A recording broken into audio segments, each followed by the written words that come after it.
Shalom, selamat pagi dan salam sejahtera untuk kita semua. Perkenalkan, saya Arif Khalil Mubarak dengan NIM 224111033 dari Prodi Pendidikan Bahasa dan Sastra Indonesia. Di video ini saya akan menjelaskan materi tentang teks akademik untuk memenuhi tugas mata kuliah Bahasa Indonesia dengan dosen pengampu Ibu Salma Nailovaria, SPD MPD. Jadi, apa sih teks akademik itu?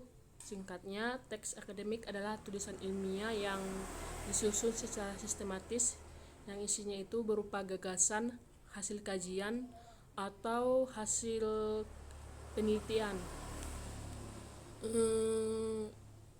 Kenapa sih kita itu harus belajar teks akademik ini? Karena teks akademik ini seringkali kita jumpai di dunia perkuliahan, mulai dari tugas makalah, skripsi, sampai jurnal. Kita juga paham strukturnya, ngerjain tugas jadi lebih gampang dan nilainya juga bagus. Nah, bedanya sama teks cerita atau teks berita itu apa sih? Nah, kalau teks cerita itu tujuannya kan menghibur. Nah, kalau teks berita itu tujuannya memberikan info cepat. Nah, kalau teks akademik itu tujuannya untuk memberikan ilmu dan solusi berdasarkan data. Nah, teks akademik itu punya ciri khas yang gampang untuk diingat dengan konsep pakai akronim BSRBJ. Nah, B itu apa sih? Nah, B itu adalah baku, S-nya sistematis, R-nya rujukan, B-nya berobjektif, dan J-nya jelas dan padat. Nah, baku itu adalah bahasanya itu harus resmi sesuai PUBI atau KBBI.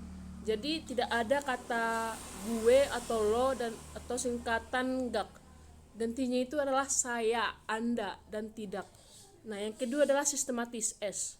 Alurnya itu rapi dan runtut. Tidak loncat-loncat dan ada pembuka, isi, dan juga penutup. Yang ketiga adalah R. R tadi adalah rujukan. Nah, semua data dan teori harus ada sumbernya.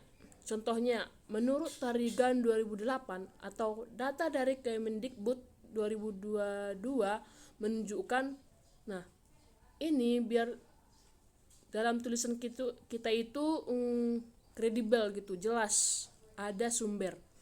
Yang keempat adalah berobjektif. Nah, objektif ini berarti isinya itu fakta, angka, dan hasil penelitian. Jadi penulis itu tidak boleh asal memasukkan opini dan seperti menurut saya pribadi. Nah, harus berupa fakta. Yang kelima adalah jelas dan padat. Kalimatnya itu harus langsung ke inti, tidak bertele-tele. Dan satu paragraf itu cukup untuk membahas satu ide saja.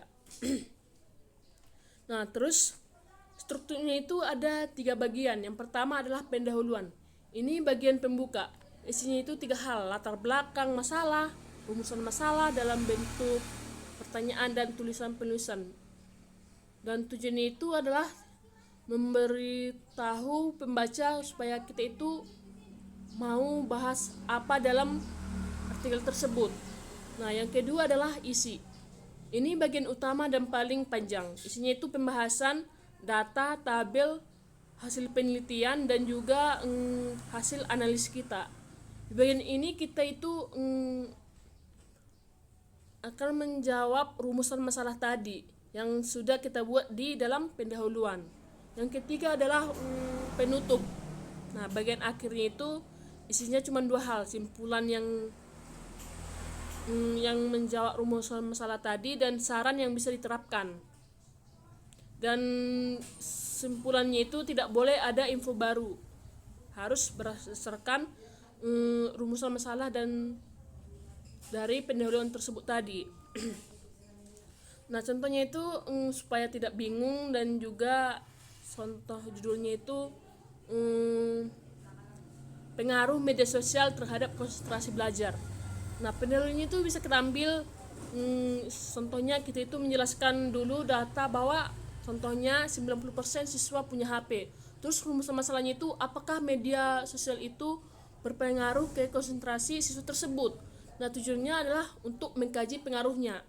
Dan dalam isi itu kita akan memasukkan data hasil angket tersebut, terus menganalisisnya.